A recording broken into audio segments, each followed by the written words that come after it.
I want to transition to the NBA for a second. So obviously, there's been rampant speculation about James Harden and his satisfaction level or lack thereof with the Brooklyn Nets, especially as of recently. Several reports have come out about his frustration level growing.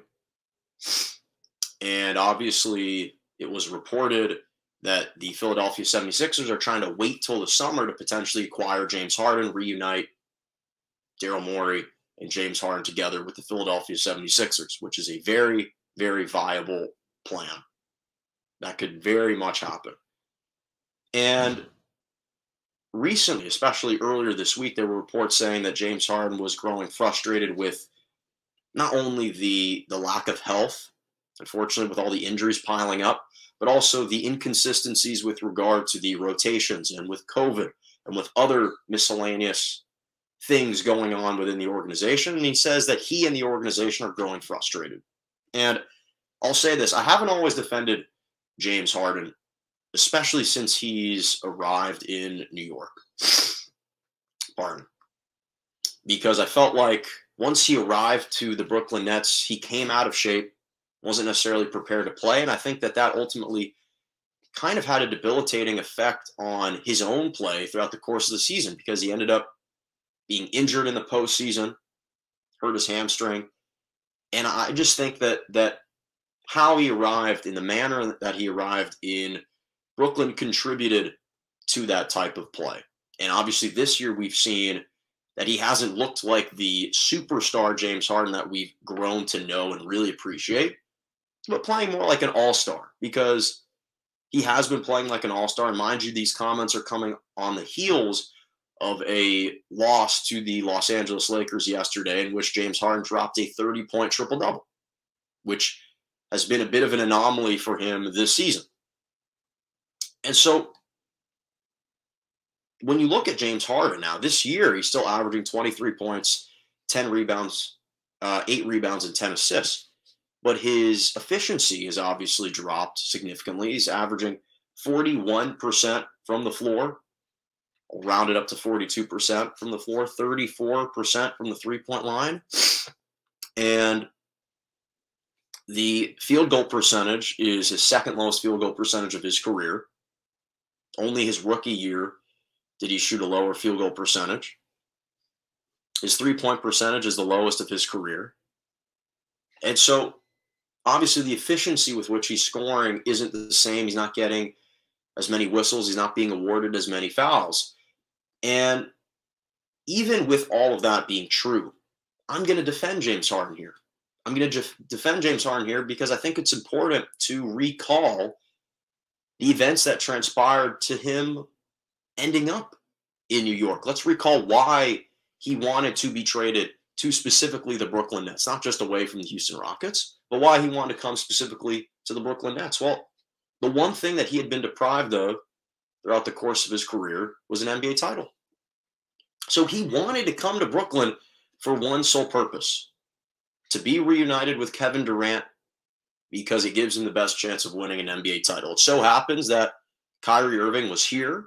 It so happens that Kyrie Irving was a part of Kevin Durant's team, that James Harden was willing to embrace all of that. But the key reason was because he felt Brooklyn gave him the best chance to win a title. It wasn't to give him the best chance to make a new friend group and to meet Kyrie Irving.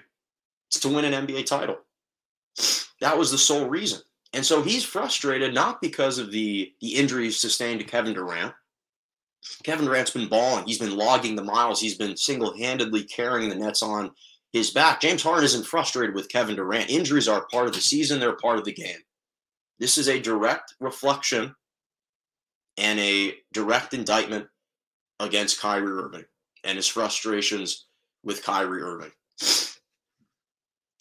And this is the first time I think that we are seeing publicly that Kyrie Irving's vaccination status is having an effect on James Harden. And that's what this is. Because these comments are directly targeted at Kyrie Irving.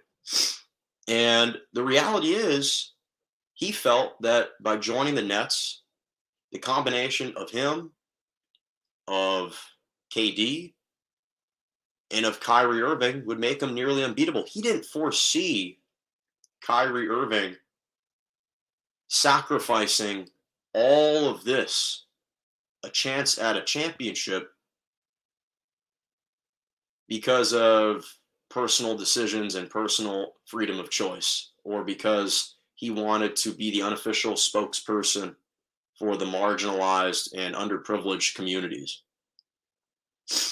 He didn't join the Brooklyn Nets because of Kyrie Irving's attempt to showcase good moral compass, or to stubbornly stand up for what he believes in. That's not why he joined the Brooklyn Nets. He joined the Brooklyn Nets to win a title. And so these are the final years of, potentially the final prime years of his career. He doesn't have time to dilly-dally and to let the remaining years just fleet away. His championship window is fleeting. He wants to win right now. And the reality is, Kevin Durant, as much as he appreciates Kevin Durant hasn't been completely outspoken against Kyrie Irving. Kevin Durant hasn't provided Kyrie with an ultimatum about, hey, either you're fully vaxxed and you're fully with us, or you're not. And I think that is the real thorn that is sticking in James Harden's side right now, that he is unable to get over at the moment.